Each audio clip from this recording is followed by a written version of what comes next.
हाय बच्चों, मैं कविता शर्मा एक नई वीडियो के साथ आज आपके सामने उपस्थित हूँ। आशा करती हूँ आप सभी ठीक होंगे। तो मैं आपके लिए हिंदी से संबंधित कुछ जानकारियाँ लेकर आती हूँ।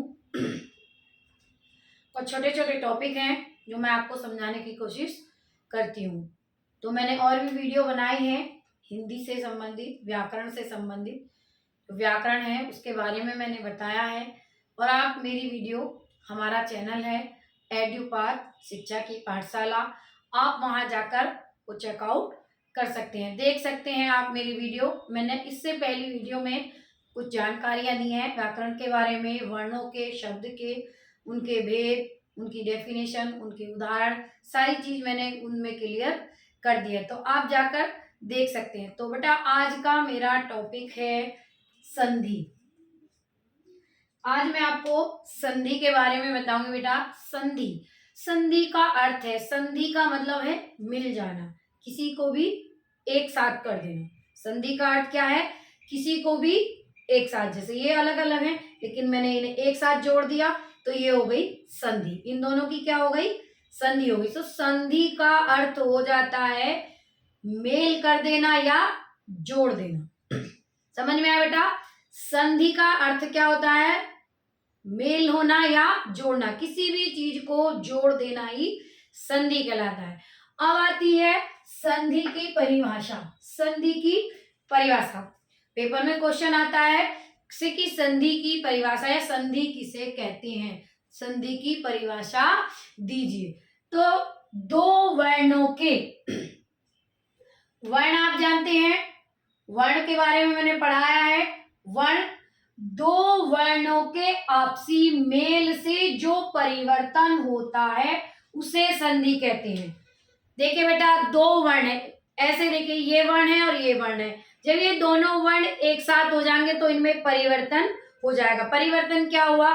जैसे ये था, ये पतला था, ये भी पतला था, दोनों को मिलाया तो मोटा हो गया, तो ये परिवर्तन हो गया। तो दो वर्णों के आपस में मिलने से जो परिवर्तन होता है, उस परिवर्तन को, जो परिवर्तन होता है, दो वर्णों के आपसी मेल से जो परिवर्तन होता है उसे हम संधि कहते हैं।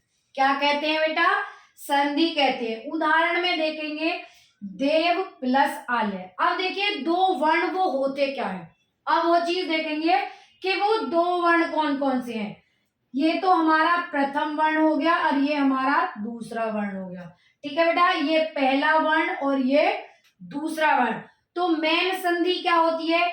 पहले शब्द का अंतिम वर्ण, पहले शब्द का अंतिम वर्ण और दूसरे शब्द का प्रथम वर्ण। पहले शब्द का अंतिम वर्ण और दूसरे शब्द का प्रथम वर्ण, दोनों के मिलाने से। अब देखिए ये है देव प्लस आल्य, देव प्लस आल्य।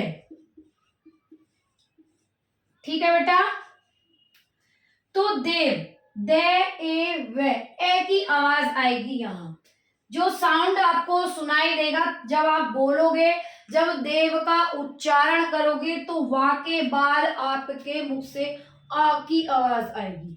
देव प्लस आले, यहां आ लगा हुआ है, ए प्लस आ, तो ये बन जाएगा ये। तो देव प्लस आल्य, ये हो गया देवालय। अब समझ में आया बेटा कि पहले शब्द का अंतिम वर्ण और दूसरे शब्द का प्रथम वर्ण, इन दोनों के ये जो वर्ण होते हैं, जो अक्षर होते हैं, उनके मेल को, जो वो मिलते हैं, उस मेल को हम संधि कहते हैं। और उसके मिलने से फिर शब्द में परिवर्तन आ जाता है, और जो परिवर्तन होता है वो ही क्या कहलाता है? संधि कहलाता है। अब समझ में आ गया होगा बेटा, संधि किसी भी चीज को जोड़ना या मेल कर देना संधि होता है। और जो दो वर्ण होते हैं आपस में जुड़कर जो परिवर्तन करते हैं, जैसे यहाँ देव प्लस आल्य को जोड़कर मैंने देवालय बना दिया, तो यहाँ ए प्लस ए, तो ये आ में परिवर्तन हो गया। ठीक है बेटा, तो ये जो परिवर्तन हुआ है ये क्या कहलाता है? संधि कहलाता है। ये हमारी संधि है। इन दोनों के मिलने से जो नया परिवर्तन हुआ वो संधि कहलाता है। ऐसे ही अगला उदाहरण है भाव प्लस अर्थ, तो क्या बन गया है? भावार्थ। तो यहाँ भाव है और ए, जब आपकी उच्चारण करोगे तो ध्वनि से आ की आवाज आएगी और यहाँ है तो ए प्लस ये बन गया अ। ठीक है, तो जो ये वाला परिवर्तन है इन दोनों के जोड़ने से जो परिवर्तन हुआ वो क्या कहलाता है? संधि कहलाता है बेटा। समझ में आया? आगे देखेंगे।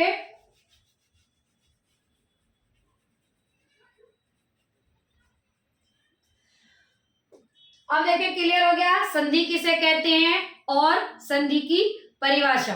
ठीक है, अब आते हैं संधि के भेद। संधि के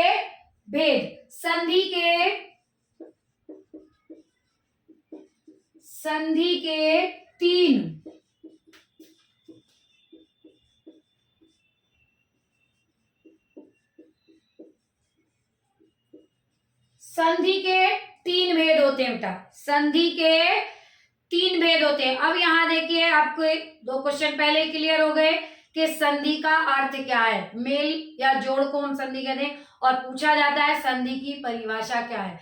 जब दो वर्णों के आपसी मेल से जो परिवर्तन आता है वो संधि कहलाता है। और वो जो संधि में जो परिवर्तन कौन सा आता है? जो प्रथम वर्ण होता है उसका प्रथम अक्षर का अंतिम वर्ण और दूसरे शब्द का प्रथम वर्ण, दोनों को मिलाने से जो परिवर्तन हुआ वो संधि हो गई।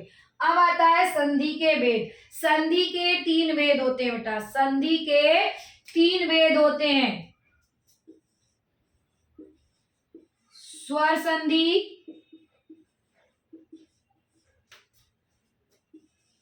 व्यंजन संधि,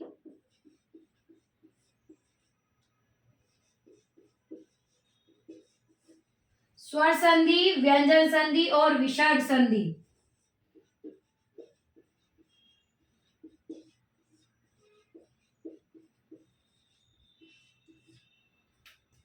ठीक है बेटा, संधि के भेद। संधि के तीन भेद होते हैं, स्वर संधि, विसर्ग संधि और व्यंजन संधि। ये लिख लेंगे बेटा, मैं यहां से हट जाती हूं।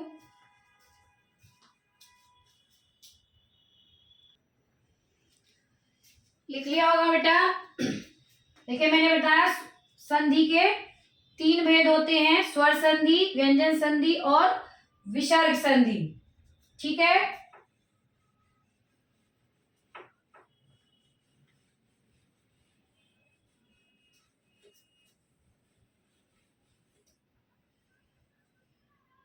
अब सबसे पहले मैंने आपको बताई स्वर संधि।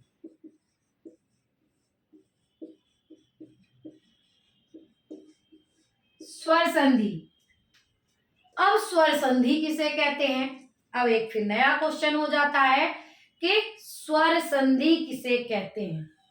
स्वर संधि किसे कहते हैं? जब दो वर्ण मिले और दोनों ही वर्ण कौन से हैं? स्वर है।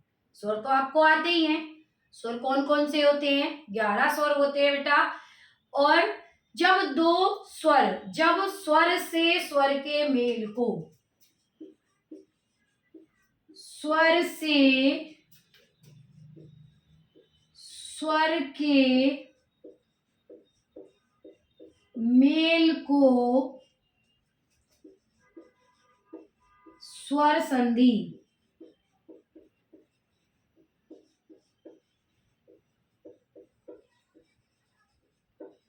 स्वर संधि कहते हैं। ठीक है बेटा, स्वर संधि किसे कहते हैं? स्वर से स्वर के मेल को स्वर संधि कहते हैं। जैसे मैंने अभी आपको पहले उदाहरण दिया था, देव प्लस आल्य। तो देव, यहां भी ए स्वर है और यहां भी ए स्वर है।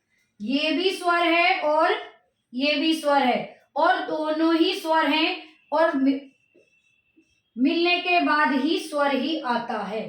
तो स्वर से स्वर के मेल को स्वर संधि कहते हैं। समझ में आया बेटा?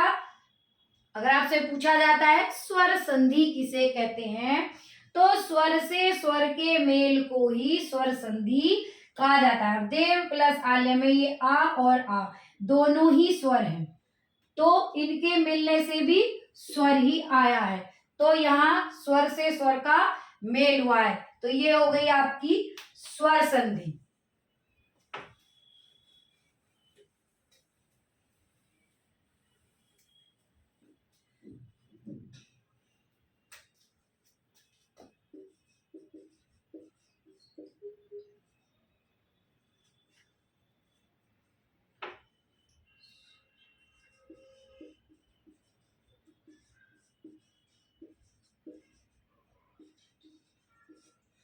अब देखिए, अब स्वर संधि, पहली जो थी स्वर संधि थी, और स्वर संधि के भी भेद होते हैं बेटा। मैंने आपको पहले संधि बताई, संधि की परिभाषा बताई, संधि के भेद बताए। संधि के 3 भेद हुए, स्वर, व्यंजन और विसर्ग। अब सबसे पहले स्वर, और स्वर के भी भेद होते हैं। इसके 5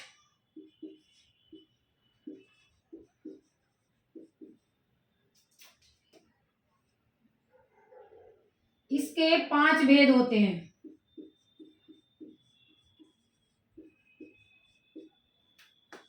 इसके 5 भेद होते हैं। स्वर संधि के 5 भेद होते हैं। पहला दीर्घ संधि, दूसरा गुण संधि,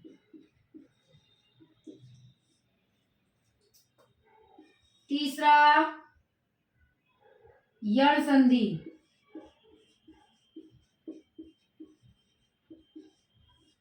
चौथा वृद्ध संधि,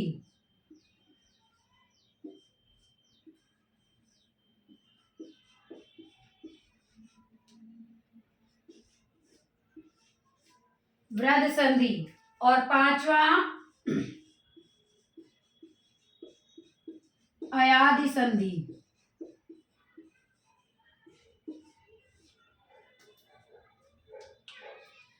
ठीक है बेटा, मैंने स्वर बताया। स्वर के भी 5 भेद होते हैं, दीर्घ संधि, गुण संधि, यण संधि, वृद्ध संधि और अयाधि संधि। अब मैंने आज आपको क्या क्या बताया संधि के बारे में, उसकी परिभाषा, उसके भेद, और फिर मैंने सबसे पहले बताया आपको स्वर संधि, और स्वर संधि के भी भेद होते हैं। ठीक है बेटा, अब आपको कोई और चीज पूछनी है या और कोई जानकारी लेनी है तो आप मुझे कमेंट बॉक्स में लिखकर बता सकते हैं, पूछ सकते हैं कि हमें ये चीज नहीं आ रही है या ये चीज हमें आप समझा दीजिए। ठीक है बेटा, थैंक यू।